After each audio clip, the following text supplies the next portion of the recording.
Hey guys and girlies, what's up? It's your girl Chelumpkeif, and today marks a very special event. It is the first episode of the Chelumpkeif podcast.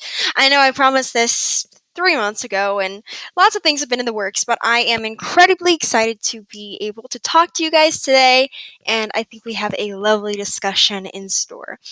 I've also made it this cover screen so that you can see something while I go on and on and on. But as you can see, it says, "Is social media a creative outlet or all smoke and mirrors?" And I hope to accurately discuss that subject today. I think there's going to be a whole slew of things that we talk about in not only this episode, but every episode from here on and so forth. In terms of how I'm going to upload them, I'm not 100% sure yet, but we'll figure it out as we go along, and I'm just very grateful to be given this opportunity and have this wonderful platform to share this with you. Even though this is a YouTube video, it is still a podcast episode, and you can follow along with all of the podcast episodes in a separate playlist that I probably will have already created once I upload this video. Okay, well, social media. What a hefty topic. It's what you're watching this video on right now. And I know a lot of people say, hey, YouTube isn't social media because, well, I'm not doing anything social on it, but it is still a platform for content creation. So it's social media. I thought it would be pretty cool to think about why social media was created in the first place because honestly, everyone just views it in a negative connotation or a negative perspective nowadays. But as the name suggests, it was made to branch out and network with others, whether that be for your occupation, aka career, or simply for entertainment. Innovative modes of communication have been considered the peak of technology in the last century. Because we're able to converse, talk with each other, that not only strengthens our bond, but that is what helps make technology so sustainable and so efficient. We see this even with Alexander Graham Bell and the invention of the first functional telephone, dating back at least 100 years. We are social beings, and I think we have figured that out. So it only stands to reason that social media is as successful as it is. I mean, if you think about it, even the printing press and propaganda, or things like pamphlets and illustrations during the Cold War and proxy wars, as well as the Russian and French revolutions, would be considered social media, spreading certain ideologies to reach a broader audience. Basically, social media has always existed, even with caveman paintings, illustrations, drawings. Figuring out how to spread ideas is something that is universal and transcendent amongst all humanity. Transcendent meaning it stays constant throughout the entirety of time. Thing is, at what cost, right? What would we sacrifice to obtain a universal standing? And that's where the whole issue comes in, because the fundamental notion, the fundamental idea of social media and being able to exchange ideas with another individual seems perfect on paper. But then once you actually get to enacting it, that's where it becomes more difficult. And also, don't mind the background noise. It's pretty loud outside, but it's okay. I thought it'd be pretty good to start by weighing the pros and cons in general of social media. So let's start with the pros. Some pros of social media are that you're able to connect with / meet like-minded individuals or people that share the same ideals as you, which is something that I've mentioned already multiple times throughout this podcast. Whether you live in the United States as well or elsewhere, the majority of us have the opportunity to explore, which means that we can find and even settle in niche communities. Niche meaning specific. I mean, there is a community for pretty much anything you search up. To what extent are we going to take that? Hopefully nothing inappropriate. But yeah, I mean, you can figure out how to connect with people online. And social media is anything social. In this video, in this episode, I'm going to be talking about, TikTok, Instagram, maybe Snapchat, I don't know, mainly YouTube. But I mean, like Tinder, dating sites, anything. Those are all considered social media because you're putting yourself out there to an audience of people. And I've always wondered, is Discord social media? I think I would consider it social media. Of course, most people are on private servers. The minute that you enter a public server is when you're catering to a larger audience, right? Also, another thing to think about is Regardless of whether someone watches you or not, you have a unique audience that you can cater to with content, which you won't find anywhere else. I'm not sure if you've noticed, but between each social media platform, there is a different type of audience that exists. What I've come to recognize, and I'll touch on this later on in the episode, is that YouTube has a very uplifting and supportive community for the most part, whereas TikTok is impersonal, it feels, and people are almost desensitized or they've lost elements of their humanity. And that's jumping to a very large conclusion, but I think it still holds true. Instagram, I know we get a lot of things like comparing yourself to other people and feeling insecure, body images, and all that stuff, but there's also positive aspects. But regardless of any of that, you will always have a unique audience. For my YouTube channel, I have a very specific and unique audience. Each person has a unique audience that they know how to respond to, and when I say cater content to make, create, whether that be videos, posts, discussions, anything like that, because it's such a versatile platform. There's so much that you can do on here. It's not limited to one thing. And that's what's actually beautiful about social media, in a way that we can express ourselves, because that's not something that we've always had. We've always had the ability to think freely. That's always something, free will is always something that all of us have had throughout the entire course of time. But to be able to act on it and share those ideas, no matter how controversial they may be, is truly inspiring. And that brings me to my last pro for social media, is that it can be very wholesome. And sometimes we need a pick-me-up at the end of the day. There are many, many more pros to looking at any platform, for the most part. Some of them are pretty iffy, I will say. Sus, if you ask me, but I'm not going to keep using that word. But I mean, sometimes you just see that one video of like a monkey falling over or hugging a guy or something. It can be sweet. And it really goes to show that we're all humans. We all have different backgrounds, but we share the same fundamental values. And that's pretty incredible. There are so many people on social media. And I mean, like YouTube Shorts already gets 1 billion views per month. We're going to talk about shorts and short form content later on in this video. Don't worry. But there's a lot to discuss there. I just wanted to say also, before I continue, that this video will probably be around 30 minutes long, maybe shorter. Haven't fully planned it, haven't done a test run because this is the first episode. But if you guys like it, then be sure to like the video. Okay, well, I said that a lot of people use social media. I don't know where the accent came from.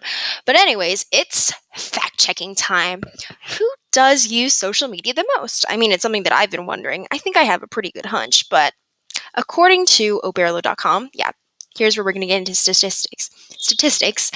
As of 2023, U.S. adults from 27 to 42 are the biggest users of social media. Who would have thought? These are users belonging to the millennial generation, which the study defines as those born between 1981 and 1996, and they account for 30.3% of the social media audience, if that makes sense. After them comes Gen Z, between the ages of, it says, 11 to 16, which I don't know about that. I feel like it's a little higher, and that's 24.6%, because they, I said I don't know about that, because they forgot about people from 16 to 27, and that might be the majority of the audience. Anyways, so first you got millennials at 30.3% of using social media. And I think the reason they're so high is because of things like Reddit and Twitter, because you can't just account for present social media like TikTok. You got to look at the long-term stuff. Facebook, yeah. After this comes Gen Z, which I already mentioned, and Generation X, which is between 43 and 58, ages 43 and 58, at 22.6% usage of social media. And this is probably, if you're in your teens or early 20s, probably most of your parents. They're the third minority, I suppose. But isn't that so interesting? Millennials. I think we've definitely been swept by a millennial wave. Millennials are interesting. I'm not going to go too into depth about them, but they are an interesting group of fellows and fellas. um, they do have a lot of stereotypes associated with them, mainly that they are very independent, career driven, but also artistic, and also they don't get married until their 30s. I don't know where that surfaced up from, but anyways, let's continue on. Sorry, yeah, I know that was a lot, but it's time to go off script. If you were like, wait, you have a script? Yeah, I had to, guys, I can't just talk. Actually, I can. Anyways, cons, because we talked about the pros. There are a lot of pros with social media, but there are also a lot of cons, which is what I'm guessing a lot of you guys clicked on this video for. Is social media a creative outlet or all smoke and mirrors? Well, we're about to find out with some of these cons. Okay, first one, mob mentality. For those of you that don't know what mob mentality, break up the word mob mentality. We tend to get imposter syndrome whenever we go onto social media. We tend to want to conform to the ideals that are presented to us. We don't, well, I mean, this is from the perspective of the viewer who's watching these videos. There's no need to stand out. You just kind of go along with the lines of whatever's going on, and you possess a mob mentality. For example, well, I don't want to name specific celebrities, but whenever there's controversy or backlash about a specific celebrity, typically the majority of people tend to take one side of the case. I think a really, really striking example of this was Johnny Depp versus Amber Heard, although I don't think that's an appropriate case because I don't really want to get into standings there. But yeah. Another thing is hostility towards others, and that kind of goes along with the same thing that people tend to see the negative side of things because we are overwhelmed with positive events and things like that we just tend to forget what's going on in our lives.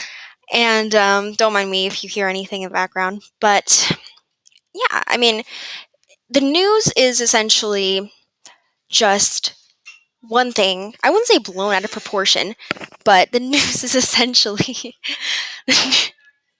sorry, one second. Sorry. Okay, sorry. Uh Something happened. But the news is essentially, taking one thing that's happened, if it's 1 in 100, right? One negative thing happens out of 100 positive things, and that one thing is what everyone is made aware about. And in the same way, people can be hostile towards celebrities because they do one thing wrong. Okay, maybe they've done 10 or 20 things wrong, but compared to the thousands and thousands of things that they've done right or decent in their life, and also, we just don't know enough about influencers. And I feel like it's just too impersonal. We just never will know enough about these people to really judge them and criticize them in the way that we do now. So, okay, let's move on. I didn't go into as much depth on that as I would have liked to because of some distractions, but let's keep going. Okay, inappropriate content. That is another major iffy issue when it comes to social media. There's not enough regulations on things, and sometimes there's too many regulations on things. People want to express themselves, but to a degree. You have things like YouTube Kids versus regular YouTube. But is it enough? Because when you're scrolling through shorts, every once in a while, you get that one pop-up that's kind of, it's like, click here. Oh, no, I don't want to click there at all, And another thing that goes along with this is things like family channels. Not just hate, not even just trolls, but very vulgar things can happen online. In fact, like I said, I didn't say this before, but there are platforms that are just they've become very vile, and that's not something that we want. Not just our generation, whatever generation you are, whoever you are, you don't want to be exposed to that. You don't want your future kids to be exposed to that. You don't want to be in that environment. And social media has cultivated this sort of environment that isn't safe, and you see things happen when it comes to Instagram DMs, of course, TikTok and security, that's cybersecurity, not necessarily on the platform itself, but it's just not safe. And I mean, I've personally thought about ways that we as a society can make it safer, but it just doesn't stand to reason that there really is any foolproof way to do it. Because, I mean, the entire purpose of social media is to make ourselves known. And with that is going to come some, you know, unexpected comments, actions, and I just ridiculous and absurd things that you never would have thought people were capable of. Not that I'm saying I've experienced any of that, but it's a real issue, and we need to be incredibly conscious for anyone who has a social media platform of any kind to always maintain yourself, to maintain yourself as a priority, if that makes sense. Whew, I think I explained that well enough. Okay, another thing is, oh my gosh, this is such a huge con of social media, and it's going to go into another topic, but people are so narcissistic when it comes to social media, okay? And I already mentioned they become desensitized or dehumanized to a certain degree, basically less human. Um, it's all in the name of going viral, and that is where the whole smoke and mirrors phrase comes in. It's all just an illusion. It's all just shadows. It doesn't mean anything. You're never going to meet these people in your life, So, uh, yeah. And like I said, don't mind the background noise, but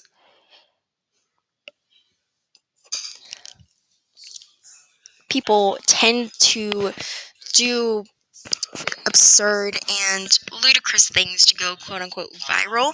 I mean, you've seen people standing on Walmart countertops and doing weird dances and things like that, all for the sake of garnering a online platform. And that's just not something that we should be doing, and people wouldn't have done it otherwise. So, there's also the whole debate about YouTube versus TikTok, how most content creators are just reposting their TikToks to YouTube Shorts, that is. Like I said, like I mentioned before, I think YouTube has a kinder audience, but, influencers and social media, how to say, stars, I guess you could say, are always concerned with things like view rate and monetization, and as long as they can get themselves out there, they are fine with doing that by whatever means possible. Of course, some people are different than that. Some people care to possess themselves in a gratuitous manner, but others don't, and it can lead to some pretty weird things. I've seen some pretty weird things. I'm gonna mention one TikToker slash YouTuber probably throughout the course of this episode. His name is Ray William Johnson, if you know him. And the reason I'm going to mention him is because he is where I got the idea of this episode from. He used, I remember the phrase, smoke and mirrors, in one of his shorts. And I'll explain why further, but I just wanted to give credit to him before I move on, but I'm going to keep talking about that further. Anyways, haha. I think that's, well, no, there are a couple more cons where there's one, but let's talk about short form content, because I did say I would get to that and we've gotten to it. Okay, short form content, please excuse me, has changed the game in many ways, more than one. It has decreased our attention span, but it also packs the best parts of an event into a 60-second video, at least on YouTube. Thing is, what about kids? What about us? Scrolling becomes muscle memory. It becomes a habit, a habitual cycle that we are not able to get out of. But, I mean, that's what everyone says, but maybe it's not as bad as we think. If you think about entertainment in general, it's used to relieve us of stress, of course. But it doesn't necessarily have to be negative if used in a proper way. The problem is that we get addicted to things like shorts. And that is what becomes the issue, the problem, that we're not able to live out our daily lives and carry out normal functions. But it can be okay if you balance it out. You get your work done, maybe 30 minutes of screen time, and then you're done. But it's all about our nature as humans. We're not wired to be completely negative. We're wired to love ourselves, respect ourselves, help each other out, enjoy life. And that means that social media doesn't have to be a bad thing. And also, one channel differing from another channel can completely make or break our attitude, even in life, on a larger scale. So, that's why the question comes in. A creative outlet. I mean, there are so many talented people on these platforms. If you see art videos, painting, people do the most interesting things. Woodworking, they do the most interesting things. And the fact that we're able to bear witness to that is incredible. I will say that one issue is that we see so many talented people online that we forget how much dedication it takes to actually do that thing. Because I could never do half the things that I see on here, but we get so used to seeing that we don't think much of it anymore. And that is definitely something that is underrated, and we need to discuss that more. And it's definitely something I think I'll bring up in future episodes, depending on what those episodes are about. By the way, quick segue. Future episodes are going to be about pretty much everything. I haven't fully decided what our next episode's going to be yet, because it took me so long to get the ball rolling on this one. But maybe it'll be about mental health or facing fears or anything else, or even fashion trends. Probably not that last one. Big topics that are worth discussing. That's what we'll be talking about. Um, my mouth is getting dry from all this talking. 20 minutes. Okay. Anyways, let's move on, because this is a huge topic in this discussion.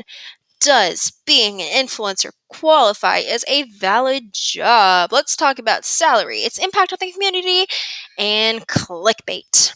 What do they have to worry about? As an influencer myself, I'm just kidding. I would not consider myself an influencer. As someone who has an audience to cater to, there is quite a bit to think about when it comes to being a content creator. It's very flexible, but there definitely is a difference between long form content creators and short form content creators. From what I've learned when it comes to short form content creators, because I would not classify myself in that particular category, is that they still do put a lot of effort. Most of them still do put a lot of effort into curating their videos and editing them and using the prime software to grab your attention, which is where a lot of the issue has come up. They're grabbing your attention, so it's decreasing your attention span. But in terms of motorcycles, those okay, sorry, so loud. Let's keep on going. Gotta be patient. Where was I? Influencers, yes. Yeah, short form content creators, they do put a lot of effort in. The thing is, it's all up to the algorithm, which we're going to mention briefly later on, a little bit later.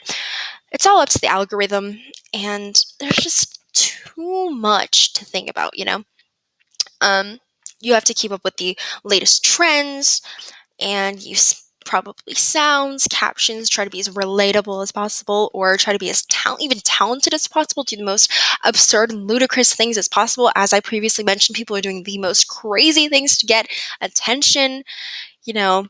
And talking about salary, it goes from video to video.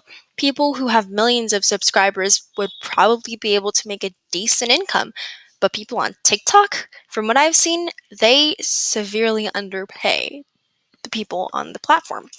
And when it comes to like Facebook and Instagram, Reels, Snapchat, I don't know. But you're probably only going to make a couple of cents per video or per short if you're not incredibly famous. And that's just the truth, folks. Monetization is a very interesting thing, and I'm going to talk about it now briefly because I feel like not too many people know. So I'm not sure how it works for any other platform besides YouTube, but for YouTube, you gotta have 4,000 public watch hours or 1 million views on your shorts combined. When I say 4,000 public watch hours, basically watch time is recorded. So whenever you watch a YouTube video, if you're watching a video that's like say an hour long, okay? If you're watching a video that's an hour long and 4,000 other people watch that same video for the entire duration of the hour, that counts as 4,000 watch hours. And that's the second step of what can get you to getting monetization, meaning earning money online. The first thing that you got to do, I should have mentioned this before, is you got to have at least 1,000 subscribers. So you got 1,000 subscribers and either 4,000 watch hours or 1 million views combined with shorts, and bam, you can start making money. But like I said, it's so flexible and unstable and unpredictable. Unless you fully commit to it, it's really difficult to make a decent income. And also thinking about its impact on the community, social media is so much more significant than we think. And it is something that'll be underrated, I think, in the long term. But we got a lot of issues when it comes to clickbait. I don't want to talk about thirst traps and stuff like that, but anything to garner attention will be done. I mean, we get thumbnails, illustrations, graphic designers just to come in and make a simple cover for a YouTube video. I mean, people go all out for these things. But like I mentioned before, it's pretty much a narcissistic enterprise. You'd think social media is branching out and meeting new people, which it is, but it's behind a screen. And sometimes it can seem like a figment of your imagination. Unless, of course, you host meet and greets and meet people. But it's difficult. I mean, from the perspective of content creator, think about burnout, staying relevant, all the competition that there is. Everything is constantly changing, guys, and it's pretty difficult. But then you got to compare it to other jobs. Being a doctor or a lawyer or a 9-to-5 job, corporate desk job, being, a taxpayer. There's a lot you got to sacrifice on both ends. There's a lot you have to sacrifice, but I think influencers definitely tend to over-exaggerate sometimes. Some of them do not, and I greatly appreciate them for that. But sometimes we only view things from our perspective, and we become self-centered. And hopefully, at least with things like this podcast, you can see it's not like that. There are people out there that really do genuinely care, Whew, okay, I said I was going to mention the algorithm later, but I kind of already mentioned the algorithm. Basically, the algorithm, if you don't know what the algorithm is, it's like, I don't know how to explain it. It's like a big system, sort of. It's what decides which videos on Shorts or YouTube in general, or any other social media platform. It basically determines what becomes popular, because using a combination of what's popular, what's trending, sounds, if there's music in the video, captions, hashtags, what are they called? What are they called? Tags, influencer tags. Depending on all of that, it'll decide whether a video becomes popular or not and whether people watch it, because it pushes them out. For example, on TikTok, you have a For You page. Whatever's on your For You page is decided by the algorithm. Some videos just end up becoming more popular than others for literally no reason. Someone can put hours and hours into editing one 60-second short and barely get any views on it. And another person could probably only spend 5 minutes making it and get over 1 million or 10 million views. You just never know how it's going to be. And, the algorithm is so. That's why you have thumbnails and things that draw your attention, because it also signals to the algorithm, hey, we should probably be pushing this video out to reach more people. Hopefully that makes a little more sense. It's not a person. The algorithm is just like a computer-based data system thingamabob. But that's about as much as I know about it. But it's always interesting to see the channels that become popular always make their content a very specific way. And because they do that, it's what signals to YouTube or the entire platform in general, hey, this video should be made accessible to everyone. Okay. We're rearing towards the end of the episode. I've had a lot of fun talking to you guys, but let's continue. Whew. It is now time for a personal opinion. I think I'm going to have one of these at the end of every episode. Personal opinion. Okay, we're going to be talking about a bunch of things, but personally, I'm going to be talking about whether I think social media is a creative outlet or all smoke and mirrors. Oh my gosh, I said I was going to talk about Ray William Johnson, and that is exactly what I'm going to take the time to do right now. Okay, so there was one short that I saw, and it was like, there's this TikToker. I think her name was Grace in Africa or something like that. And maybe some of you guys have seen this too.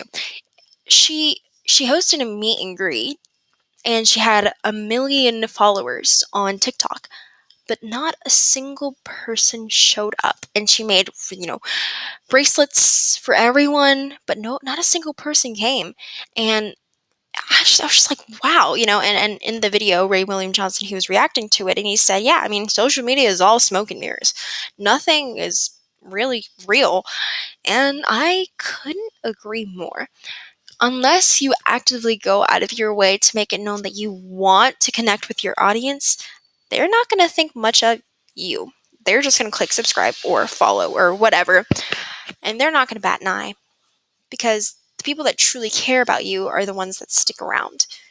And especially with short form content, people just don't stick around. They kind of hover, and that's what scrolling is. You hover from one channel to the next. If you like him, if any of your videos are funny and you want them recommended to you more, hey, let's click subscribe. It's free, you know. But that's definitely something else that people just don't realize as much. You have to view it from the position of the person who's making the video, not always the person who's watching the video. But you know who else is underrated? People that don't like or comment on videos, but they just scroll through. I don't know, or just watch the video. There can be silent support, or they can be the opposite, and people just don't care enough. But commenting is just such a beautiful thing. Commenting, it really helps us know how to get, it really helps us gauge what our audience is like, what kind of people are watching your videos, what they think. It's feedback. Of course, if you don't have anything nice to say, don't say it at all, is obviously the best rule of thumb when it comes to commenting on videos. But guys, I mean, come on, comment. It's free. I'm not sure what's the hesitation about. If you need to change your name because it has your personal Google account name on your YouTube profile, just change it. That's it. It's all good. It helps. It really does. It helps me know there are other human beings out there, and I'm not just uploading a video into space. But anywho, back to social media. Oh my gosh, I've said the word social media at least 100 times in this video. If you actually count it, then kudos to you. But personally, I think an argument can be made from both sides, as I've tried to do today, with pros and cons. But I just don't think the rewards outweigh the risks. Ultimately, it is smoke and mirrors. And it's basically just a construct, the entire thing. Because how are you supposed to know who someone is? And that's where fake online personas come in. Have you ever seen those videos about people who are on Omegle and they use a voice changer or stuff like that? It's kind of like that, but for the entirety of social media. I mean, people can use filters, but not just filters. I mean, they can just behave differently and you wouldn't notice, and I am guilty of this to a certain extent as well. Am I as upbeat and peppy as I seem to be in all my videos? Not exactly, and it's all about creating an online profile that people can relate to and also refer back to. It's, how do I explain this? You have a trademark, you have some sort of a characteristic, a niche that people look for, but you don't have to follow that in real life. And that's been an issue, is that people are not who they say they are online.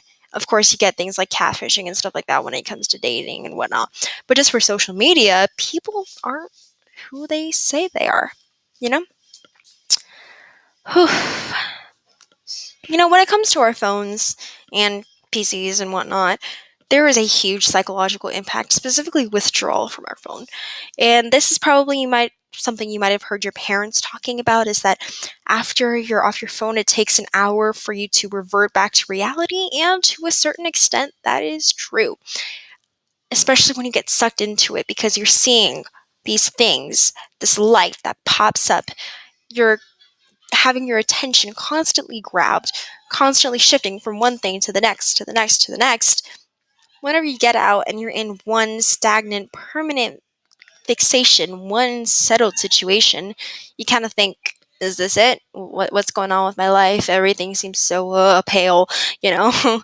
But yeah. Um,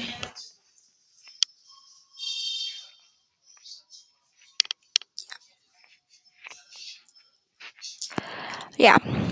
Like I said, please excuse the background noise. But social media. There's just a lot. And and something that we should keep talking about in general. Definitely underrepresented topic. But we'll see what happens in the future. It is so hard to film a video when everyone else around you is making noise. If you relate to that, please comment down below. Thank you so much for watching this video. I hope you guys have a lovely day. Oh, I shouldn't have said a video. Thank you for listening to this podcast episode. I know I had multiple pauses because of distractions and things like that. Next time, I promise this will be in a closed, quiet environment. But thank you so much for coming along on this ride with me as we talked about the wonders in the not so wonderful world of social media. I love y'all. Please be sure to always be true to yourselves. As we just talked about, don't be creating any fake online personas. Just be yourself. Don't care about those views. And I will see you guys next time. Or not see you guys, but you know what I mean. Okay? I will talk to y'all later. Yeah, I mean, try to spread the word out, get the podcast accessible to everyone. It's our goal, and I just enjoyed this. I love y'all so much, and I will hear from y'all next time. Oh, this ended up being 37 minutes talking about social media. And if you want to see more like this, comment down below. Bye, guys.